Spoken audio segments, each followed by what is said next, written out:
আমার মা ওরকম করে হাত পা বেঁধে আমার মা পা উপরে মাথা নিচে এরকম করে আমার মা স্ল্যাব দিয়ে রাখছে।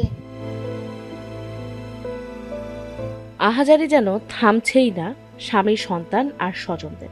স্বজন হারানোর শোকে বাকরুদ্ধ পুরো পরিবার। বুধবার রাত 8:30টায় বড় মেয়ে মাধবীর সঙ্গে শেষ কথা হয় গীতারানীর।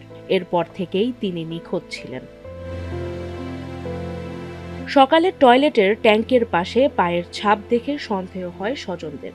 খবর পেয়ে পুলিশ ও স্থানীয়রা টয়লেটের ভাঙা ঢাকনা খুলে উদ্ধার করে হাত পা বাঁধা গীতারানীর মরদেহ।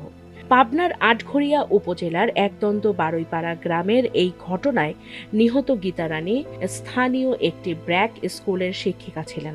স্বামী ঢাকায় থাকায় তিনি গ্রামে একাই বসবাস করতেন।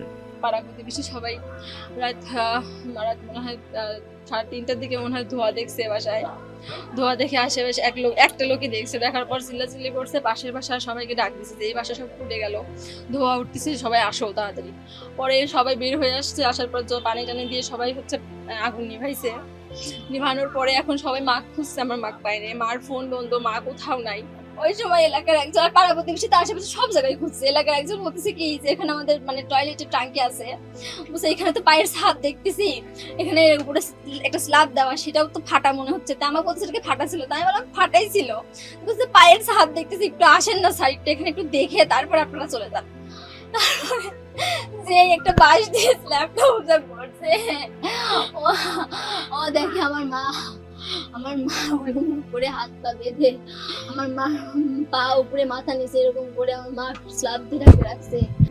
আজ সকাল 6টার সময় আমার বড় ভাস্তি ফোন দিচ্ছে যে পিসিমা আমার মা নাই, আমার ঘরের ভিতর লেপকেতা দিয়ে আগুন ধরা দিচ্ছে, আমার মার খোঁজ নাই। তখন তিনি আর বুকের ভিতর চিলিক দিয়ে উঠেছে যে কিরা এত বড় কাজ তো আমার ভাই বউ কারোর কোনোদিন ক্ষতি করে নাই, সবাই তাকে ভালোবাসে।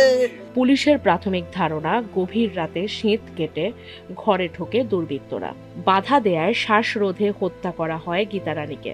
পরে ঘটনাটি ভিন্ন খাতে নিতে ঘরে আগুন লাগিয়ে মরদেহ টয়লেটের ট্যাঙ্কে ফেলে পালিয়ে যায় তারা।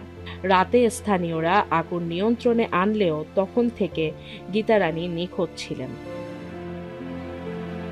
নিহতের স্বামীর অভিযোগ, জমি নিয়ে দীর্ঘদিন ধরে বিরোধ চলছিল আজিজ ও গুলজার নামের দুই ব্যক্তির সঙ্গে।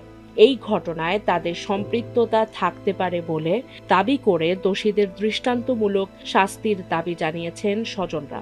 আমার একটাই দাবি যে একটা নিরীহ মানুষ, তারা শান্তপ্রিয় মানুষ, তারা বসবাস করবে শান্তিতে, কারোর সাথেও নাই পাশে নাই। এই মানুষগুলো এইভাবে যদি মিসিং হয়ে যায় বা হত্যা হয়ে যায়, তাহলে আমরা কোন সমাজে আছি? আমরা এর দৃষ্টান্তমূলক শাস্তি এবং বিচার দাবি করছি। পুলিশ বলেছে হত্যাকাণ্ডের প্রকৃত কারণ এখনো নিশ্চিত নয়। ঘটনাটি গুরুত্ব দিয়ে তদন্ত করা হচ্ছে। দ্রুত জড়িতদের শনাক্ত করে আইনের আওতায় আনার আশ্বাস দিয়েছে পুলিশ। এই রাত 4টা থেকে খুঁজতে খুঁজতে এই 11:30টার দিকে আমরা এই লাশটা পেয়েছি। এখন মনে হচ্ছে এটা হত্যাকাণ্ড, কিন্তু কি কারণে এটা আমরা খতিয়ে দেখতেছি, তদন্ত অব্যাহত আছে। ক্রাইম সিন কাজ করতেছে, আমাদের পুলিশ কাজ করতেছে। আশা করছি একটা শর্ট টাইমে আমরা চিহ্নিত করতে পারবো ঘটনাটা কি এবং কারা ঘটাইছে।